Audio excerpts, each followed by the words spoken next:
श्री सद्गुरु देवाय नमः। भाई बहनों, जब जीवन के चारों ओर अंधकार छा जाता है, जब हर ओर निराशा का बादल मंडराने लगता है और इंसान को कोई रास्ता नजर नहीं आता, तब भगवान का पावन नाम ही उसके लिए प्रकाश का दीपक बन जाता है। नाम जब एक ऐसा अद्भुत सुरक्षा कवच है जो हर कठिन परिस्थिति में हमें आशीर्वाद और साहस प्रदान करता है। चाहे दुख कितना भी बड़ा हो, समस्याएं कितनी भी विकराल क्यों ना हो, जब हम भाव और विश्वास के साथ भगवान का नाम जपते हैं तो वह नाम हमारे लिए ढाल बन के खड़ा हो जाता है। नाम जब केवल संकट से मुक्ति दिलाने का माध्यम नहीं है, बल्कि यह हमारे मन को स्थिर, पवित्र और प्रभु की ओर आकर्षित करता है। जो व्यक्ति सच्चे भाव से नाम जप करता है, उसके जीवन में चमत्कारिक परिवर्तन आने लगते हैं। उसकी निराशा आशा में बदल जाती है, भय साहस में परिवर्तित हो जाता है और दुख सुख का रूप ले लेता है। नाम जप की शक्ति केवल यहां तक सीमित नहीं रहती। जब हम भगवान का नाम स्मरण करते हैं तो उसका प्रभाव सूक्ष्म लोक तक पहुंचता है। हमारे पितृ जिन्होंने देह त्याग दिया है, यदि किसी कारणवश गति को प्राप्त नहीं कर पाए तो वे भी हमारे ओर आकृष्ट होते हैं, क्योंकि उन्हें ज्ञात होता है कि यह साधक भगवान के नाम में लीन है और यही नाम उनकी मुक्ति का द्वार खोल सकता है। इसलिए वे हमारी ओर आते हैं ताकि उनकी भी गति इस नाम के पुण्य से सुनिश्चित हो सके। इस प्रकार नाम जप एक ऐसा दिव्य साधन है जो न केवल साधक के जीवन को संवारता है, बल्कि उसके कुल और पितरों के उद्धार का कारण भी बनता है। यह साधन किसी बाहरी साधन संपत्ति पर निर्भर नहीं है, बल्कि यह तो हमारे हृदय की श्रद्धा और विश्वास से उपजता है। इसलिए चाहे जीवन में कैसी भी परिस्थिति आए, भगवान के नाम को कभी मत छोड़ो। यही नाम सबसे बड़ा सहारा है, यही जीवन की सच्ची शक्ति है और यही हमें हर अंधकार से प्रकाश की ओर ले जाता है। नाम जप ही परम रक्षा कवच है। इसे अपनाओ और सुख शांति के मार्ग पर आगे बढ़ो। आज जो कथा यह दास सुनाने जा रहा है वह मध्य प्रदेश से कमलेश जी ने भेजी है, जिसको सुनकर आप नाम जप के महत्व को समझ सकेंगे। वही कथा यह दास सुनाने जा रहा है। इस कथा को जानने के लिए इस वीडियो को आखिर तक अवश्य देखिएगा। इसके साथ ही यदि आप राधा नाम की महिमा, बांके बिहारी जी की कृपा और वृंदावन से जुड़ी सत्य कथा का आनंद लेना चाहते हैं तो हमारे दूसरे चैनल अच्युत प्रभात तथा भक्त और भगवंत को जरूर देखें। मेरा नाम कमलेश है। मैं मध्य प्रदेश का रहने वाला एक साधारण व्यक्ति हूँ। परिवार में मेरे माता पिता, मैं और मेरी छोटी बहन है। हमारे माता पिता श्रद्धालु स्वभाव के हैं। उन्होंने अयोध्या जी से दीक्षा ली थी। बचपन से ही मैं उनके साथ अयोध्या जाया करता था। जब भी अयोध्या जी की यात्रा होती, मेरा मन जैसे उड़ने लगता। हनुमानगढ़ी की सीढ़ियों पर चढ़ते समय जो भक्ति का माहौल होता वह आज भी मेरी आत्मा को स्पर्श करता है। कनक भवन की दिव्यता, राम जन्मभूमि की पावनता और सरयू किनारे की शांति, इन सब का अनुभव मैंने बचपन में किया। उन दिनों मुझे लगता था काश मैं यहीं रह जाऊं। यह भूमि मुझे अपनी सी लगती थी। समय गुजरता गया, मैं बड़ा हो गया और पढ़ाई पूरी करने के बाद मैंने अपना व्यापार शुरू कर दिया। प्रभु की कृपा से व्यापार अच्छा चलने लगा, परिवार में सुख शांति थी। ऐसे में मेरे जीवन का अगला चरण विवाह था। मैंने सोचा कि अब मेरी जिम्मेदारियां पूरी हो रही हैं, विवाह हुआ। शुरू के कुछ दिन तो सब ठीक लगा, लेकिन धीरे धीरे स्थिति बदलने लगी। मेरी पत्नी का व्यवहार मेरे और मेरे परिवार के प्रति सही नहीं था। मुझे महसूस हुआ कि जैसे वह हमारे साथ रहना ही नहीं चाहती। मैंने कई बार उसे समझाने की कोशिश की, लेकिन हर बार वही ठंडा जवाब। एक साल बाद मुझे एक सच्चाई का पता चला जिसने मेरे जीवन की नींव हिला दी। उसने शादी से पहले किसी और लड़के से प्रेम किया था और उसी से शादी करना चाहती थी।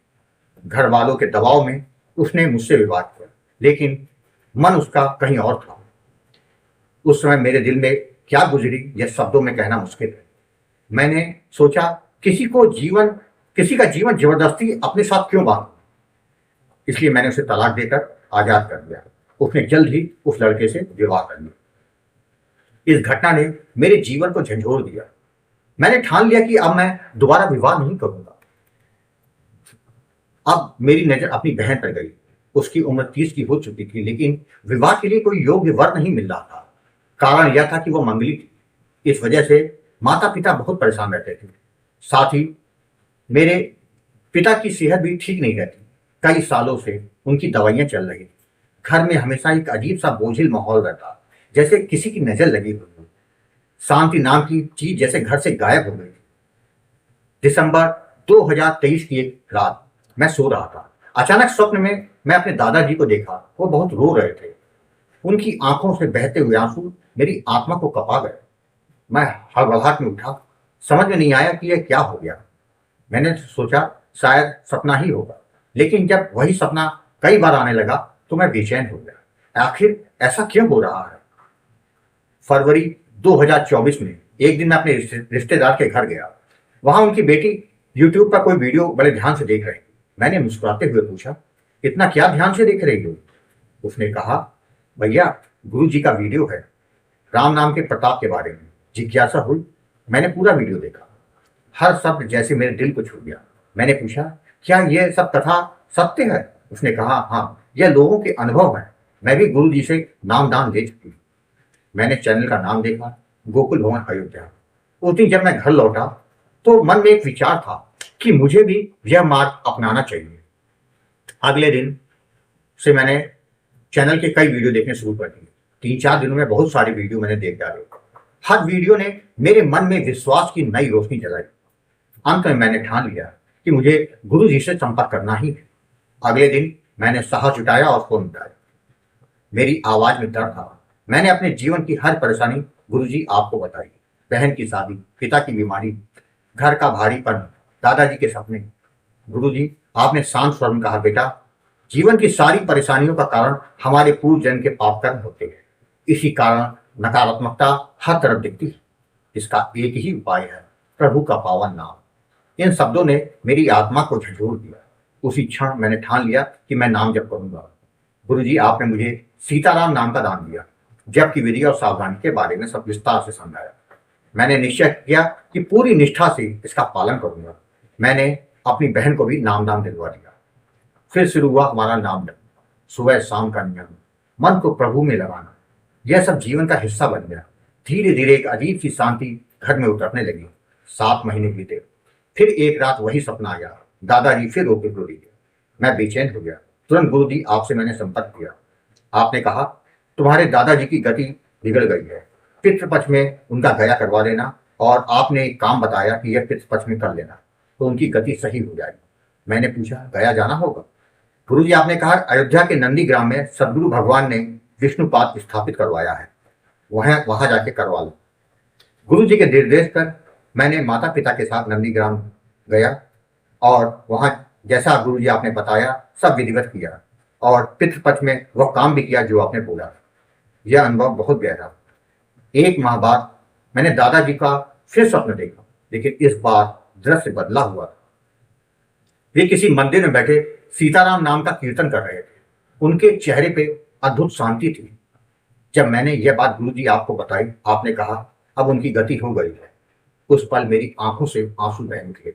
यह सब नाम जप की शक्ति और गुरु कृपा का प्रताप था। इसके बाद से हमारे जीवन में सुख के द्वार खुलने लगे। मेरी बहन के लिए एक अच्छा रिश्ता आया। अप्रैल 2025 में उसका विवाह भी हो गया।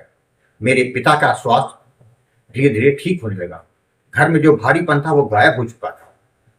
गुरु जी आप कहते थे ना, नाम जप करो सब ठीक होगा। सचमुच सब ठीक होने लगा। फिर एक दिन मेरे लिए एक रिश्ता आया है। गुरु जी आपने कहा, अब तुम्हारे लिए भी एक रिश्ता आया है। यह सब सीताराम जी की कृपा है, हाँ कर दो, बाकी नाम महाराज पे छोड़ो। गुरु जी आपकी बात सुनकर मैंने हाँ कर दिया। अब 2025 की सर्दियों में मेरा विवाह तय हो गया है। आज जब मैं पीछे मुड़कर देखता हूं तो लगता है कि 1.5 साल पहले मैं अंधेरे में था, हर तरफ निराशा थी, लेकिन गुरु कृपा और नाम जप ने सब बदल दिया। गुरु जी मैं आपको कोटि कोटि प्रणाम करता हूँ। पिछले कुछ माह से आश्रम सेवा के निमित्त जो भी कर सकता हूँ करता हूँ। गुरु जी मेरी यही प्रार्थना है कि आपका आशीर्वाद हमेशा बना रहे और इस मार्ग में कभी मैं भटकूं ना, इसलिए मेरा मार्गदर्शन हमेशा करते रहिएगा। जय जय सीताराम। भाइयों बहनों, आपने देखा, जब आप भाव और विश्वास के साथ निरंतर नाम जप करते हैं तो नाम महाराज आपके जीवन के सारे अंधेरे को मिटा देते हैं। आपका कल्याण हो जाता है। जितना ज्यादा नाम जप करेंगे उतना प्रारब्ध नष्ट होगा और आपका भाग्योदय होकर रहेगा। आपको कथा अच्छी लगी हो तो कमेंट में जय श्री राम लिखना मत भूलिएगा, जिससे दास का मनोबल लगातार बढ़ता रहे और अच्छे प्रेरणादायक वीडियो आपको प्रस्तुत करता रहे। आपसे निवेदन है, अगर आपके पास भी राम नाम का अनुभव हो तो उसको मेरे ईमेल पर भेज सकते हैं, जिस पर वीडियो बनाकर अपने चैनल में अवश्य प्रस्तुत करूंगा। ईमेल का पता वीडियो के डिस्क्रिप्शन में दिया हुआ है। जय जय सीताराम।